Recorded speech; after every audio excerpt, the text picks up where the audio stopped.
So hello everyone, this Jitesh भैया। तो अगर आप क्लास 10th के स्टूडेंट्स हो, 2026 में अपना 18 फरवरी को पेपर देने वाले हो भाई, तो ये क्लास आपके लिए बहुत इंपॉर्टेंट होने वाली है। देखिए, इस क्लास के अंदर हम आप सभी लोगों को भाई क्लास 10 हिंदी का 18 फरवरी को आने वाला पेपर किस तरीके को आपको देखने को मिलेगा, उस पेपर में किस किस तरीके के क्वेश्चंस आपको देखने को मिलेंगे, तो ये संपूर्ण जानकारी आज की इस वीडियो में आपको हम देने वाले हैं। तो आज हम आपको बताने वाले हैं या फिर आज हम देखने वाले हैं हिंदी का 2026 का वायरल क्वेश्चन पेपर। मेरे प्यारे साथी, आज का ये जो प्रश्न पत्र होने वाला है, इसके 801 एसए के जितने भी क्वेश्चंस आपके लिए होने वाले हैं, सारे क्वेश्चंस आपके लिए वेरी इंपॉर्टेंट होने वाले हैं। अगर कोई छात्र केवल इस पेपर को देख करके जाता है और इसके सारे क्वेश्चंस को समझ करके जाता है, इस बात की मेरी गारंटी है प्यारे साथी कि आपको हिंदी का पेपर 18 फरवरी वाले दिन आपको कोई दिक्कत नहीं आने वाली। मतलब इस पेपर को देखने के बाद आपको कोई भी दिक्कत नहीं आने वाली। बस शर्त यह रहने वाली है कि क्लास को एकदम शुरू से आपको लास्ट तक देखना है, ठीक है।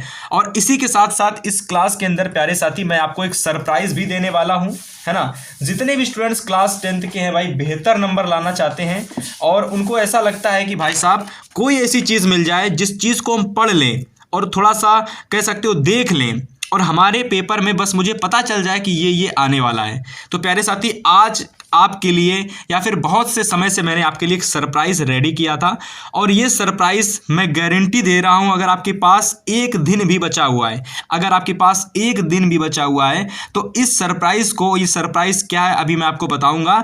इस सरप्राइज़ की PDF आपको मिलेगी और इस PDF को अगर आप एक दिन भी ढंग से देख लेते हो तो गारंटी है भाई कि आप 80 से नहीं 90 तक नंबर आप ला सकते हो और सिर्फ पास ही नहीं होगे भाई, आप बहुत बेहतर नंबर लेकर आओगे, ठीक है। तो क्या है सरप्राइज, अभी मैं आपको बताऊंगा इसके बारे में। फिलहाल सबसे पहले हम लोग देखेंगे कि क्वेश्चन पेपर हमारा किस तरीके का और किस तरीके के क्वेश्चंस आने वाले हैं और किस किस टाइप के क्वेश्चंस आने वाले हैं, ठीक है। और यहाँ पर जितने भी क्वेश्चंस आपको होंगे सारे वेरी इंपॉर्टेंट क्वेश्चंस आपके होंगे, ठीक है। तो ये कुछ इस तरीके से आपका पेपर होने वाला है। बाकी सारी जानकारी यहाँ पर आप लोग स्क्रीनशॉट करके देख लेना, ठीक है।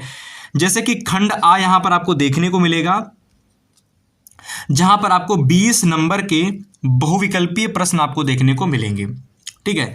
इसके बाद आपको खंडवा देखने को मिलेगा, जहां पर आपको 50 नंबर के वर्णात्मक प्रश्न आपको देखने को मिलने वाले हैं, ठीक है। और 23 नंबर आपको भाई साहब पास होने के लिए 23 नंबर लाना बहुत ज़रूरी है। तो ये तो बेसिक जानकारी सभी को पता होगी, ठीक है। चलिए अब मैं आपको बताता हूं इस पूरे पेपर के सबसे पहले आपको पूछे जाने वाले प्रश्न। तो सबसे पहले आपको भाई साहब खंड आएगा, ठीक है, जहां पर आप सभी को 20 नंबर के MCQ यानी बहुविकल्पी क्वेश्चंस आपको देखने को मिलने वाले हैं, ठीक है। तो यहां पर खंड आ में आपको क्या मिलेगा भाई, 20 मार्क्स के MCQ टाइप क्वेश्चंस आपको देखने को मिलने वाले हैं, ठीक है। कैसे क्वेश्चंस, MCQ टाइप क्वेश्चंस आपको यहां पर देखने को मिलने वाले हैं, यानी कि बहुविकल्पीय प्रश्न आपको यहां पर देखने को मिलने वाले हैं, ठीक है। चलिए मैं आपको दिखाता हूं और कौन कौन से कैसे क्वेश्चंस हैं मैं आपको सभी दिखाता हूं।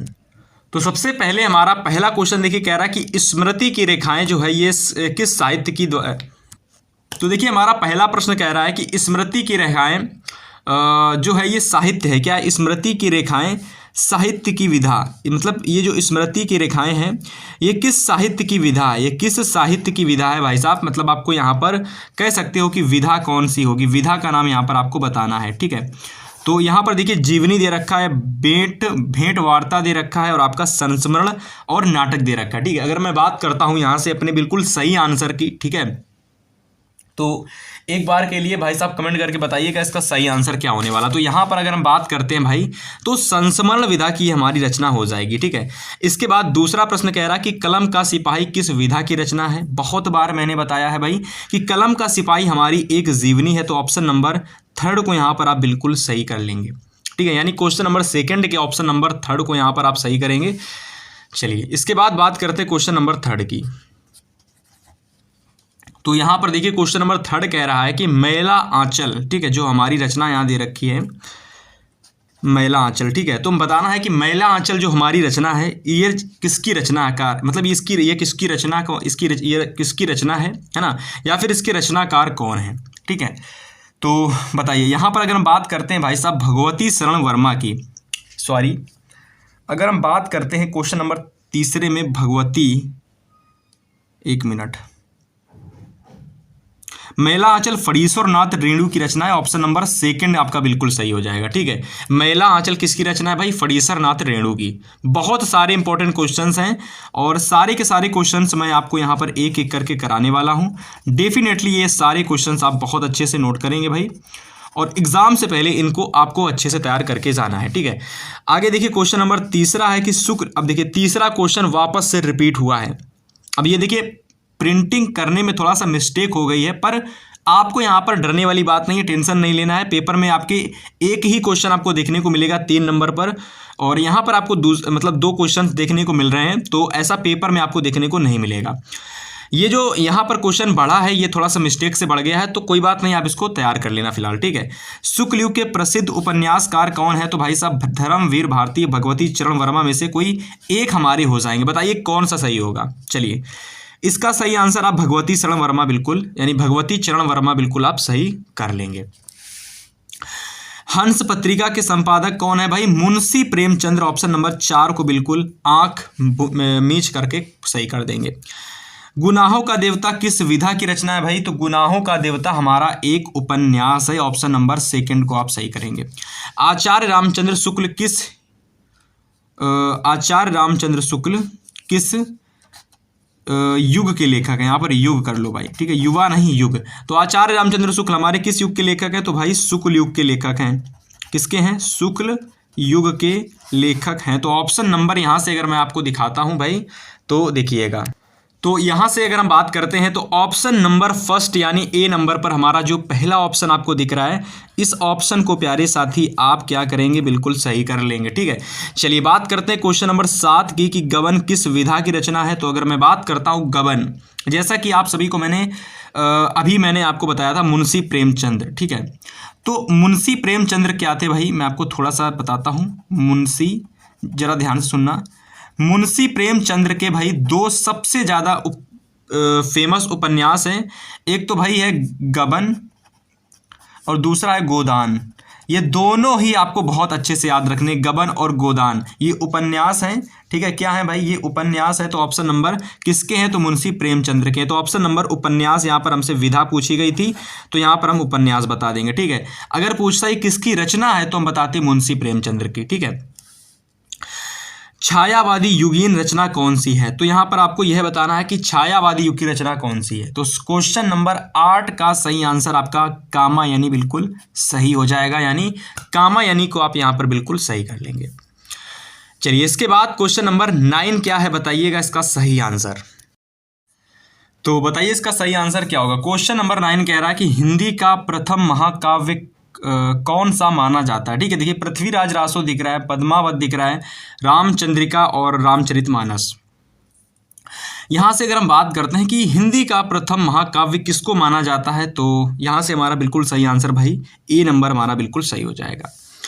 ध्रुव सौमिनी नाटक के रचनाकार कौन है? यानी अगर हम बात करते हैं कि ध्रुव सौमिनी जो हमारा नाटक है, ठीक है, सबसे पहली बात कि ये तो हमारा नाटक है। ठीक है, अब इसके रचनाकार क्या हो जाएंगे वह आपको बताना है। ठीक है, तो ध्रुव सौमिनी नाटक के रचनाकार हमने आपको बहुत बार बताया है, इसके रचनाकार या फिर इसके नाटककार कौन हो जाएंगे? आपके Jaishankar Prasad ji. Option number D हमारा यहाँ बिल्कुल सही हो जाएगा। करुण रस का स्थायी भाव क्या होता है? तो करुण रस का स्थायी भाव सिंपल एकदम होता है भाई शोक। जब शोक नामक स्थायी भाव भाव विभाव और अनुभाव भाव से संयोग करता है तो वहाँ पर हमारा करुण रस होता है। पीपर पात सरिस मंडोला में कौन सा अलंकार है? तो यहाँ पर हमारा उपमा अलंकार हो जाएगा। ठीक है, तो ये कुछ क्वेश्चंस 12 तक की हमने आपके सामने डिस्कस किए। इन सारे प्रश्नों को आप बहुत अच्छे से स्क्रीनशॉट करेंगे, है ना।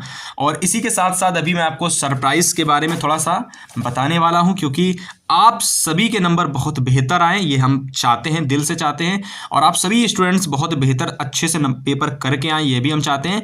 तो इसके लिए आपको थोड़ा सा मेहनत करके जानी है, थोड़े से ऐसी चीज़ें आपको पहले से तैयार करके जानी है जो आपके पेपर में छपी हुई हैं, बस उनको आपको तैयार करना है। वो कहाँ से मिलेंगी ये सारी जानकारी अभी मैं आपको सरप्राइज के अंदर बताने वाला हूँ। है ना। तो बस बने रहिएगा क्लास में, बेहतर तरीके से हिंदी का A to Z मतलब सब कुछ आपको यहाँ पर पता चलने वाला है। ठीक है, चलिए मैं आपको आगे दिखाता हूँ। तो यहाँ पर हमारा क्वेश्चन नंबर 13 कह रहा है कि दोहे का उल्टा होता है। अगर मैं दोहे की बात करता हूँ तो देखिए, दोहा जो होता है इसका उल्टा भाई हमेशा याद रखना सोरठा होता है। ठीक है, तो ज़्यादा ऑप्शन की तरफ भटकना ही नहीं है, बस सोरठा को बिल्कुल सही कर देना है। आगे बात कर रहा है कि अभ्यागत शब्द में कौन सा समास नहीं होगा। यहाँ पर समास की जगह उपसर्ग कर लेना, पेपर में आपको उपसर्ग देखने को मिलेगा। ठीक है, सो यहाँ से आपको जितने भी क्वेश्चंस आप देखने को मिल रहे हैं ये सारे क्वेश्चंस आपके ग्रामर के हैं। और हिंदी में मैं आपको बता देता हूँ कि ग्रामर जो होती है या फिर कह लो व्याकरण जो होती है वो दो तरीके से आती है भाई। सबसे पहली आती है आपकी हिंदी व्याकरण।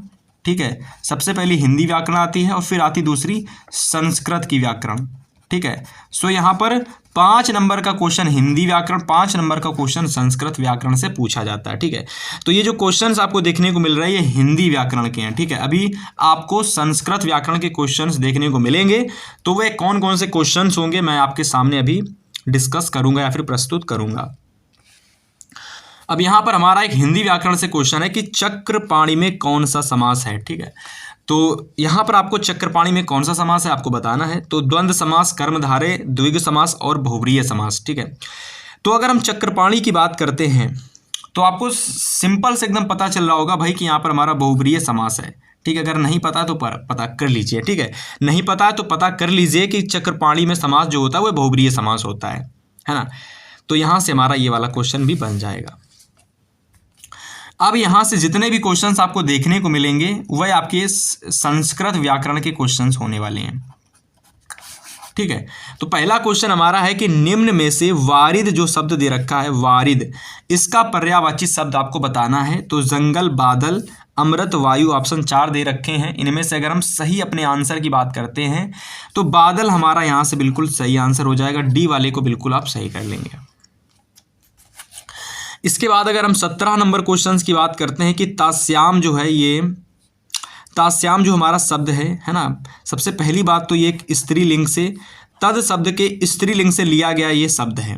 अगर मैं तास्याम की बात करता हूँ, तास्याम आया कहाँ से, तो ये तद के स्त्रीलिंग शब्द से ये लिया गया है। इसकी मुझे विभक्ति बतानी है और इसका वचन बताना है। ठीक है, तो यहाँ से अगर हम बिल्कुल अपने सही आंसर की बात करते हैं तो ये सप्तमी इसकी विभक्ति हो जाएगी।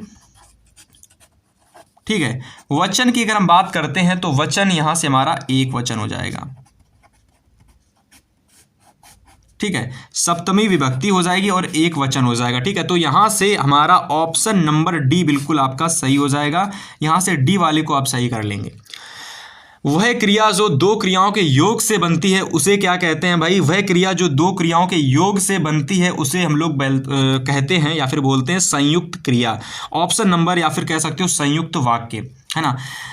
ऐसा वाक्य जो कि दो क्रियाओं से या फिर दो चीज़ों से या फिर दो सेंटेंस से या फिर दो वाक्य से मिलकर बनता है उसको हम संयुक्त वाक्य बोलते हैं, या फिर दो क्रियाओं से मिलकर बनने वाली क्रिया या वाक्य को संयुक्त वाक्य बोलते हैं। ऑप्शन नंबर सी हमारा सही हो जाएगा।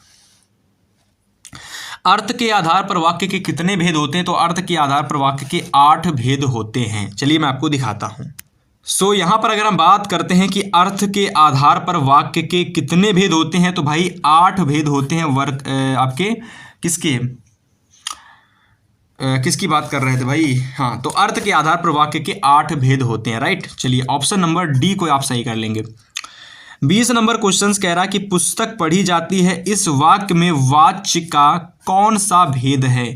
तो आपको यहाँ पर यह बताना है इस क्वेश्चन में कि जो पुस्तक होती है पढ़ी जाती है, पुस्तक पढ़ी जाती है, इस वाक्य में वाच्य का कौन सा भेद है? देखिए 4 ऑप्शन दिख रहे हैं आपको, कर्तवाच्य, कर्मवाच्य और भाववाच्य, और आपका इनमें से कोई नहीं। तो यहाँ से अगर हम बात करते हैं बी नंबर कर्मवाच्य आपका बिल्कुल सही हो जाएगा। ओके, तो ये हमने आपके सामने डिस्कस किए 20 क्वेश्चंस जो कि आपको हिंदी के पेपर में सबसे पहले आपको देखने को मिलेंगे। और जैसे कि मैंने आपको बताया कि यहाँ पर आपको टोटल 20 MCQ आपको देखने को, यानी 20 ऑब्जेक्टिव क्वेश्चंस आपको यानी MCQ वाले टाइप क्वेश्चंस आपको यहाँ पर देखने को मिलेंगे। यहाँ पर 5 क्वेश्चंस आपको भाई गद्य के आएंगे, 5 क्वेश्चंस आपके पद्य के आएंगे, है ना, 5 क्वेश्चंस आपके हिंदी व्याकरण के आएंगे, हिंदी व्याकरण के, और 5 क्वेश्चंस आपको आएंगे संस्कृत व्याकरण के। तो वह सारे क्वेश्चंस मैंने यहाँ पर आपको डिस्कस किए, है ना, आपके सामने बताए। इन सारे क्वेश्चंस को मैंने ये भी बताया भाई कि आप इनको अच्छे से वेरी इंपॉर्टेंट डाल करके इनका स्क्रीनशॉट कर लेना, ठीक है। आपने उम्मीद है ज़रूर से किया होगा। अब मेरे प्यारे साथी अब ज़रा ध्यान से सुनना। अब आप सभी के लिए मैं एक कह सकते हो 18 फरवरी को जो आपका पेपर होने वाला है, उस पेपर में अगर आप सभी प्यारे साथियों को बहुत बेहतर नंबर लाने हैं, बहुत बेहतर नंबर का मतलब है कि 100 में आपको लगभग 88 नंबर, 100 में आपको लगभग 85 नंबर मिनिमम, और अगर आप और अच्छे से मेहनत करोगे तो आप 90 नंबर तक भी पहुंच सकते हो मात्र केवल 2 दिनों में। 2 दिनों में, या तो अगर आपके पास एक दिन भी है प्यारे साथी, तो मैं आपको एक बहुत बेहतर सरप्राइज देने वाला हूं, उसको जरा फॉलो करना। मैं गारंटी दे रहा हूं कि आप रियल में बहुत बेहतर नंबर लेकर आओगे। देखो, सबसे पहले अगर हम बात करते हैं सरप्राइज क्या होने वाला है, तो देखो आपके लिए मैंने और मेरी पूरी टीम ने मिलकर बहुत समय पहले एक ई बुक बनाई थी प्यारे साथी। बहुत सारे लोगों ने इसको लिया था, इसको फ़ायदा उठाया था और बहुत अच्छे अच्छे कमेंट्स किए थे। चलिए मैं आपको दिखाता हूं कि आखिर में क्या हुआ सरप्राइज है। देखो, आपको अगर नहीं पता मैं आपको बता देता हूं। दिस इज हितेश भैया, मेरा नाम है हितेश भैया और मैं पिछले 4 सालों से यूट्यूब पर पढ़ा रहा हूं, और उसी के बेस पर, उसी के जो एक्सपीरियंस पर मैंने एक ई बुक बनाई थी। और इस ई बुक में मैंने सारे सब्जेक्ट, मतलब हर सब्जेक्ट की अलग अलग ई बुक, हिंदी की अलग, इंग्लिश की अलग, मैथ की अलग, साइंस की अलग, और इस तरीके से हमने ई बुक बनाई थी। मेरा ये टारगेट था कि मैं इतनी मिनिमम फीस में इस ई बुक को दूंगा कि लगभग बहुत सारे लोग इसको ले लेंगे, और बहुत सारे लोगों ने इसको लिया भी। हमारा ये टारगेट था, अगर कम से कम समय भी है ना, फिर भी अगर आप इसको लोगे ना तो भी आप बहुत अच्छा नंबर लाओगे। जैसे कि अगर आपके पास 1 दिन बचा है, 2 दिन बचे हैं, अगर आपने इस ई बुक को ले लिया ना, तो इस ई बुक में आपको देखने को मिलेंगे 100 से ज़्यादा ऑब्जेक्टिव क्वेश्चंस, ठीक है। इसके अलावा इसमें 10 से ज़्यादा, मिनिमम 10 मॉडल पेपर आपको मैंने यहाँ पर डाले हैं, और ये ऐसे मॉडल पेपर हैं जैसे मैं यहाँ पर करा रहा हूँ ना, इसी तरह के आपको लगभग यहाँ पर प्यारे साथी 10 मॉडल पेपर देखने को मिलने वाले हैं। और कोई स्टूडेंट पेपर से पहले अगर इन 10 मॉडल पेपर को देख लेता है तो मैं गारंटी के साथ कह सकता हूँ कि 90% क्वेश्चंस आपको यहीं से इन मॉडल पेपर से आपको देखने को मिलेंगे। इसके अलावा यहाँ पर इंपॉर्टेंट गद्यांश, इंपॉर्टेंट पद्यांश, हिंदी की बात कर रहा हूँ, ठीक है। इंग्लिश में जाओगे तो इंग्लिश के important question, long question, short question, सब कुछ आपको यहाँ पर मिलने वाला है, ठीक है। अभी आपके पास समय है तो भाई डेफिनेटली इसका उपयोग कीजिएगा। ई बुक का प्राइस हमने इतना मिनिमम रखा है कि आपको भाई साहब ले लोगे तो पता भी नहीं चलेगा, कि लगेगा मैंने पता नहीं क्या ही ले लिया है। क्योंकि आज के समय में लोग 500, 600, 700 का कोर्स सेल कर रहे हैं, 200 का कोर्स सेल कर रहे हैं, लेकिन हम मात्र 15 रुपये में ई बुक दे रहे हैं। मेरे प्यारे साथी, अगर आप लेना चाहते हो तो हिंदी का, इंग्लिश का, मैथ का, साइंस का, सभी सब्जेक्ट का ई बुक का लिंक आपके लिए मैंने डिस्क्रिप्शन में डाल दिया है। हिंदी की 15 रुपये में आपको, 15 रुपये में डिस्क्रिप्शन बॉक्स में लिंक पड़ा हुआ है। इंग्लिश की 15 रुपये में डिस्क्रिप्शन बॉक्स में लिंक पड़ा हुआ है। इसी तरीके से मैथ, साइंस, सोशल साइंस की सभी का लिंक आपको डिस्क्रिप्शन बॉक्स में मिल जाएगा, है ना। मात्र 15 रुपए में आपको यहां पर ई बुक मिल रहा है। तो जिसको भी लेना है डिस्क्रिप्शन बॉक्स भाई जरूर से चेक करिएगा। अभी समय है तो आप जरूर इसका उपयोग करेंगे, पेपर से पहले इसको जरूर से ले लेना, ठीक है। अगर हम बात करते हैं प्यारे साथी, वापस पर आते हैं अपने पेपर पर, तो ऑब्जेक्टिव सारे खत्म हो चुके हैं, ठीक है। तो ऑब्जेक्टिव सारे खत्म हो चुके हैं। अब यहाँ पर समझने की बारी है भाई वर्णनात्मक क्वेश्चंस की, है ना। अब देखो, पेपर में जो वर्णनात्मक क्वेश्चंस आपको देखने को मिलेंगे वह आपको बहुत अच्छे से ध्यान से समझने हैं, ठीक है। वर्णनात्मक क्वेश्चंस आपके टोटल 50 मार्क्स के आपको देखने को मिलने वाले हैं, है ना। यहाँ पर आपको भाई साहब गद्यांश, पद्यांश, संस्कृत का गद्यांश, संस्कृत का पद्यांश, सारी चीज़ें आपको देखने को मिलने वाली हैं। तो सबसे पहले आप लोग पहला वेरी इंपॉर्टेंट गद्यांश को नोट करिए। सबसे पहला प्रश्न आएगा आपके वर्णनात्मक क्वेश्चंस में कि निम्नलिखित गद्यांश पर आधारित 3 प्रश्नों के उत्तर दीजिएगा। सबसे पहला क्वेश्चन, दूसरा क्वेश्चन और ये तीसरा क्वेश्चन।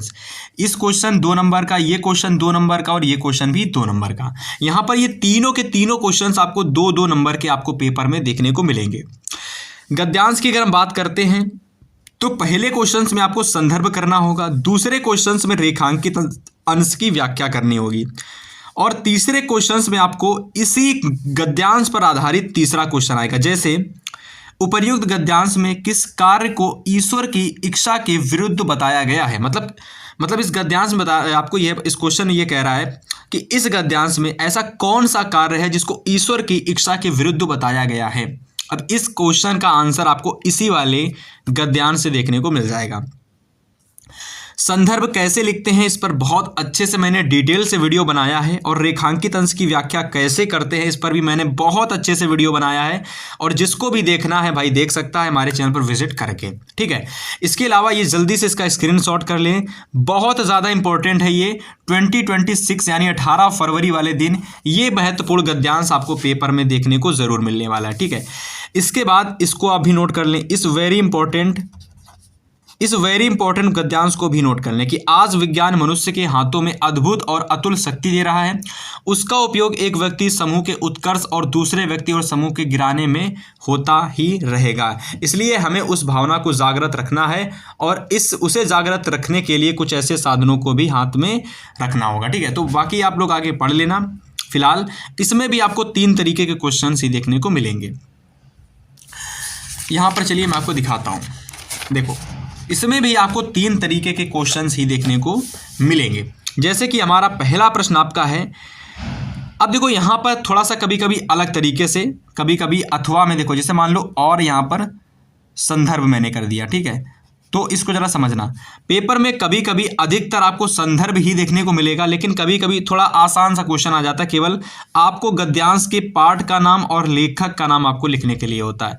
तो पाठ का नाम लिखोगे 1 नंबर, लेखक का नाम लिखोगे 1 नंबर मतलब, तो 2 नंबर आपका यहाँ से बन जाता है। इसके बाद दूसरा भी क्वेश्चन आपको लगभग सेम आएगा कि रेखांकित अंश की व्याख्या, मतलब देखो गद्यांश 2 तरीके, मतलब 2 गद्यांश अथवा में आएंगे और दोनों में से किसी एक को करना होगा, तो क्वेश्चन तो उसमें समान हुई होंगे ना, संदर्भ का आ जाएगा वरना ये वाला क्वेश्चन आ जाएगा। बाकी तीसरा क्वेश्चन आज विज्ञान मनुष्य को क्या दे रहा है, तो इसका आंसर आपको गद्यांश से ही मिल जाएगा। इसके बाद देखो दूसरा क्वेश्चन आपको देखने को मिलेगा पद्यांश पर आधारित प्रश्नों के उत्तर, मतलब दूसरा जो क्वेश्चन आपको यहाँ पर देखने को मिलेगा वह क्वेश्चन आपका होने वाला है पद्यांश का क्वेश्चन, यानी पद्यांश का क्वेश्चन हमारा होने वाला है। यहां पर मेरे प्यारे साथी आपको 3 क्वेश्चंस देखने को मिलने वाले हैं, जैसे कि यहां पर देखो दिख रहा है 3 प्रश्नों के उत्तर आपको देने हैं। यहां पर भी सेम हमारा पहला प्रश्न संदर्भ का, दूसरा प्रश्न हमारी रेखांकित अंश की व्याख्या का, और तीसरा प्रश्न हमारा आएगा कि उपर्युक्त पद्यांश में किसके बाल क्रीड़ाओं का कवि ने वर्णन किया है, किसकी बाल क्रीड़ाओं का कवि ने वर्णन किया है। तो दैट्स इसका आंसर भी आपको इस वाले पद्यांश से ही आपको मिलेगा, है ना। मेरे प्यारे साथी, मैं आपको एक चीज़ क्लियर कर देना चाहता हूं कि अगर आप लोग मेरे द्वारा बताए गए जितने भी इंपॉर्टेंट गद्यांश पद्यांश हैं उनको अगर आप तैयार कर लोगे ना, तो गारंटी दे रहा हूं कि मैं आपको इस बात की कि आप पेपर बहुत बेहतर तरीके से करके आने वाले हो। इसके अलावा अगर आप लोगों ने मेरी इस ई बुक को ले लिया तो मेरी गारंटी है भाई इस बात की कि आप बहुत बेहतर नंबर लाने वाले हो। इसमें मैंने सब कुछ आपके लिए दे रखा है, मात्र 15 रुपये में आपको भाई इससे सस्ती ई बुक कहीं नहीं मिलेगी, इससे सस्ती PDF कोर्स कहीं नहीं मिलेगा। इसका लिंक मैंने डिस्क्रिप्शन में डाल दिया, जिसको भी लेना है जा करके भाई साहब गूगल पे या से फ़ोन पे से भाई आप लोग ले सकते हैं, ठीक है। तो बाकी यहाँ पर अगर हम अथवा में बात करते हैं, ठीक है, तो विश्वत रेखा का वासी जो जीता है नित हाँफ हाँफ कर, रखता है अनुराग अलौकिक यह भी अपनी मातृभूमि पर। तो ये हमारा दूसरा वेरी इंपॉर्टेंट पद्यांश है, ठीक है, ये हमारा दूसरा पद्यांश है। तो आप लोग इसका भी जल्दी से स्क्रीनशॉट कर लेंगे, ठीक है। विश्वत रेखा का वासी जो जीता है नित हाफ हाफ कर, रखता है अनुराग अलौकिक यह भी अपनी मातृभूमि पर। तो बाकी आगे मैं आपको अभी दिखाता हूँ। तो आगे अगर मैं बात करता हूं मेरे प्यारे साथी, तो यहाँ पर आप लोग देख लीजिएगा 2 नंबर का ये क्वेश्चन, 2 नंबर का ये क्वेश्चन, 2 नंबर का ये क्वेश्चन। अगर मैं पहले अपने प्रश्न की बात करता हूं तो प्रस्तुत पद्यांश में संदर्भ लिखना है, तो भाई 2 नंबर में संदर्भ। दूसरा प्रश्न है कि रेखांकित अंश की व्याख्या कीजिए, तो रेखांकित अंश की व्याख्या 2 नंबर का ये क्वेश्चन। और विश्वत रेखा का वासी कैसा जीवन व्यतीत करता है, 2 नंबर का ये क्वेश्चन। इतनी चीज़ें आप लोग को कोई पूरी यूट्यूब पर बेहतर से नहीं समझाता होगा। और साथ ही साथ यार, अगर आप लोगों ने इस पेपर को समझ लिया और इस ई बुक को ले लिया ना, तो हिंदी का पेपर बिल्कुल परफेक्ट जाने वाला है, क्योंकि इस ई बुक के अंदर हिंदी की सारी चीज़ें मैंने दी हैं। इंपॉर्टेंट ऑब्जेक्टिव क्वेश्चंस 20 नंबर पक्के। गद्यांश पद्यांश, संस्कृत का गद्यांश पद्यांश जो भी इंपॉर्टेंट है इस ई बुक के अंदर दिए गए हैं। 10 से ज़्यादा मॉडल पेपर आपको ई बुक के अंदर दिए गए, मात्र 15 रुपये में इतनी सारी चीज़ें मिल रही हैं। ठीक है, तो बार बार नहीं बताएंगे, जिसको लेना है डिस्क्रिप्शन में लिंक पड़ा हुआ है, बहुत सारे लोग ले चुके हैं, तो आप लोग भी टाइम वेस्ट मत करिएगा। तीसरे नंबर पर हमारा प्रश्न आने वाला है कि निम्नलिखित संस्कृत गद्यांश का संदर्भ सहित हिंदी में अनुवाद कीजिए। अब देखो तीसरा प्रश्न आपको देखने को मिलेगा संस्कृत का गद्यांश। अब यहाँ पर संस्कृत का गद्यांश है, इसमें बहुत आसान है, 2 नंबर का संदर्भ और 3 नंबर का हिंदी अनुवाद। संदर्भ एकदम सिंपल है, इसमें केवल आपको जो पाठ है उसका नाम आपको लिखना है, केवल पाठ का नाम लिखना है। यहाँ पर दे रखा है अस्माकम संस्कृति सदा गतिशीला वर्तेत मानव जीवनम संस्कृतम ऐसा यथा समयम नवाम नवाम विचारधाराम स्वीकरोति। ठीक है, तो ये किस चैप्टर से लिया गया है, बस अगर आपको इतना पता है ना तो आप आसानी से संस्कृत का संदर्भ लिख पाएंगे, है ना। इसके अलावा अगर हम बात करते हैं हिंदी अनुवाद कैसे करना है भाई, तो ये जो आपको यहाँ पर दिख रहा है ना संस्कृत का गद्यांश, इसको आप क्या करेंगे, एक बार इसका जो हिंदी अनुवाद है, इसका जो हिंदी अनुवाद है, इसको कहीं से गूगल से वगैरह इसका स्क्रीनशॉट कर लें सबसे पहले, फिर इसको गूगल ट्रांसलेट कर लेना हिंदी में, है ना। स्क्रीनशॉट जैसे स्क्रीनशॉट कर लोगे, फोटो खींच लोगे, गूगल में जाओगे और संस्कृत से हिंदी में परिवर्तित कर दोगे तो आपको यहाँ पर हिंदी में ये आ जाएगा। ठीक, इसके बाद में जो भी इसका हिंदी अनुवाद होगा उसको आप स्टोरी की तरह तैयार कर लेंगे, स्टोरी की तरह याद कर लेंगे, ऐसा समझ में, वहां से आपको इसकी स्टोरी तैयार हो जाएगी, यानी इसका हिंदी अनुवाद तैयार हो जाएगा।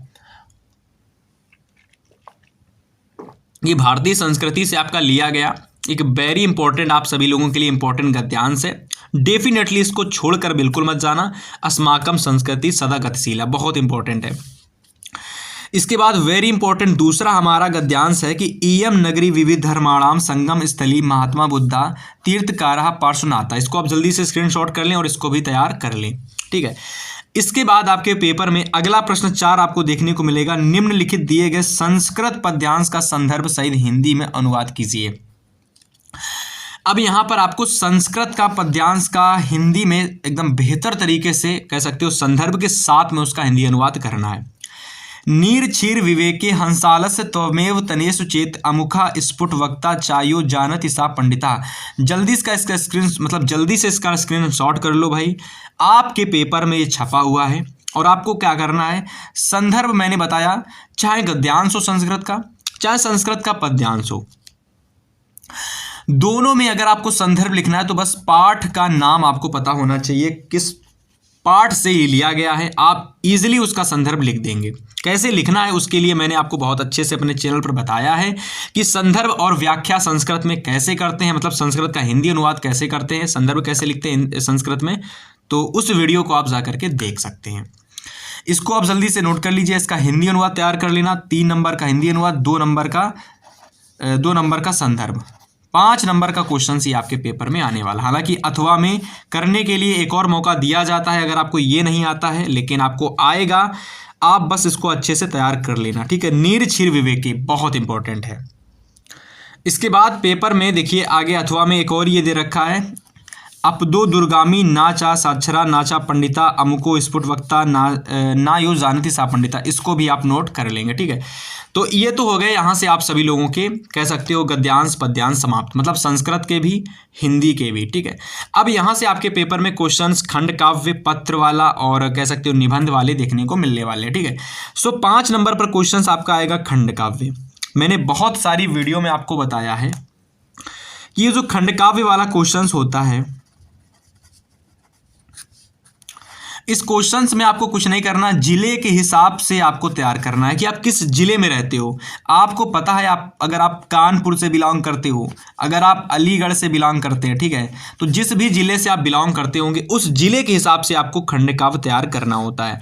तो इसको तैयार करने के लिए सबसे पहले आपको गूगल पर से सर्च करना है, अपने जिले को लिखना और फिर लिखना है क्लास 10th के लिए किस, मतलब अगर आप जैसे मान लो अलीगढ़ से हो तो लिखोगे अलीगढ़ के लिए क्लास 10th यूपी बोर्ड के लिए कौन सा खंड काव्य तैयार करना है। ठीक है, अगर आप ये नहीं करना चाहते, सर्च करके नहीं करना चाहते, तो आप जा करके अपने हिंदी के टीचर से पूछ सकते हो, जो क्लास टीचर आपके हिंदी में पढ़ाते हैं, हिंदी सब्जेक्ट, ठीक है। वरना आप गूगल से कर लोगे तो घर में ही आपको पता चल जाएगा, ठीक है। तो यहाँ पर आपके लिए देखिए हर सब्जेक्ट मतलब हर टॉपिक पर इंपॉर्टेंट है। जैसे मुक्ति दूत, जिसके में मुक्ति दूत पूछा जाता है भाई, वह मुक्ति दूत के ये दो तैयार कर लेंगे। जिसके में ज्योति जवाहर आता है भाई, ज्योति जवाहर के ये दो तैयार कर लेंगे। जिसके में कर्ण वाला खंड काव्य आता है, उसमें आप लोग ये दो तैयार कर लें। जिसके जिले में अग्र पूजा खंड काव्य आता है, वह ये दो खंड काव्य तैयार कर लेंगे। और जिसके में जय सुभाष आता है, उसके ये दो तैयार कर लेंगे। जिसके में मेवाड़ मुकुट आता है, वह ये दो तैयार कर लेंगे। और ऐसे ही मातृभूमि वाले भाई ये लोग तैयार कर लेंगे, ठीक है। तो ये हो जाते हैं खंड काव्य। ये क्वेश्चंस 3 नंबर का आता है, तो डेफिनेटली बहुत मतलब अच्छे से इसको आप तैयार करना। हालांकि इसका भी वीडियो मैंने अपने चैनल पर बना रखा है, तो जिसको खंड काव्य नहीं आता है, कैसे लिखना है, कैसे तैयार करना है, हमारे चैनल पर वीडियो पड़ी हुई है, आप जाकर विजिट कर देख सकते हो, ठीक है। इसके बाद आगे हम बात करते हैं पेपर में। तो यहाँ पर देख सकते हो प्यारे साथी कि अब आगे आपको पेपर में जीवन परिचय करने के लिए आएगा। ये 5 नंबर का जीवन परिचय क्वेश्चंस होता है। हालांकि अगर मैं पूरे जीवन परिचय की बात करता हूं तो ये सबसे पहले तो लेखक में आता है 5 नंबर का, और फिर कवियों में आता है 5 नंबर का, ठीक है।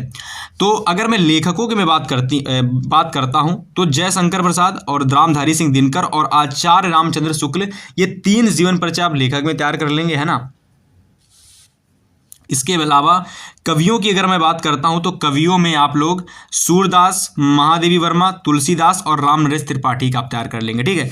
इसके अलावा यहां पर अगर मैं फिर से लेखक की बात करता हूं तो देखो आप जयशंकर प्रसाद और आचार्य रामचंद्र शुक्ल, और अगर आप लोग यहाँ पर रामधारी सिंह दिनकर का नहीं तैयार करना चाहते तो यहाँ पर आप लोग डॉक्टर राजेंद्र प्रसाद का भी प्रेफर कर सकते हैं। मतलब आप इसकी ओर भी जा सकते हैं, ये भी आपका इम्पोर्टेंट जीवन परिचय होता है, ठीक है।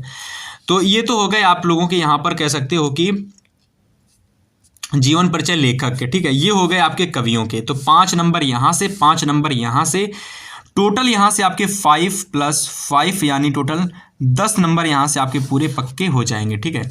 इसके बाद 7 नंबर क्वेश्चन आपके पेपर में आने वाला है श्लोक का। किसका? श्लोक का। तो अपनी पाठ्य पुस्तक में से कोई कटसंत एक आपको श्लोक लिखना है, कोई एक श्लोक आपको लिखना है। 2 नंबर का ये क्वेश्चन आपके पेपर में आएगा, ठीक है। तो आपको लगभग 3 श्लोक तैयार करने हैं। अब इसके पीछे का रीज़न बहुत सिंपल है, क्योंकि आपके आगे जब आप देखोगे तो आपके पेपर में संस्कृत के 2 पद्यांश आपके आते हैं। तो वो जो पद्यांश होते हैं वो श्लोक ही होते हैं, तो उन दोनों को आपको नहीं लिखना, कोई तीसरा आपको लिखना है, ठीक है। इसके अलावा देखो पत्र वाला एक क्वेश्चन आता है पेपर में। 2 पत्र आते हैं बेसिकली, पहला ये हो गया, दूसरा ये हो गया। तो ये दोनों के दोनों पत्रों का आप जल्दी से वेरी इंपॉर्टेंट डाल के स्क्रीनशॉट कर लो, और ये दोनों पत्र आपके पेपर में पूछे जाने वाले हैं, तो आप जल्दी से इनको तैयार कर लेना, ठीक है। इसके अलावा एक और चीज़ मैं आपको बता देता हूँ कि पत्र को लिखा कैसे जाता है, पत्र को लिखा कैसे जाता है। तो अगर आपने इस टाइप की एक वीडियो देख ली यूट्यूब से कि पत्र लिखना कैसे है, तो आपका काम हो जाएगा। पेपर में कोई भी पत्र आ जाए उसको आप बना करके लिख पाएंगे, ठीक है।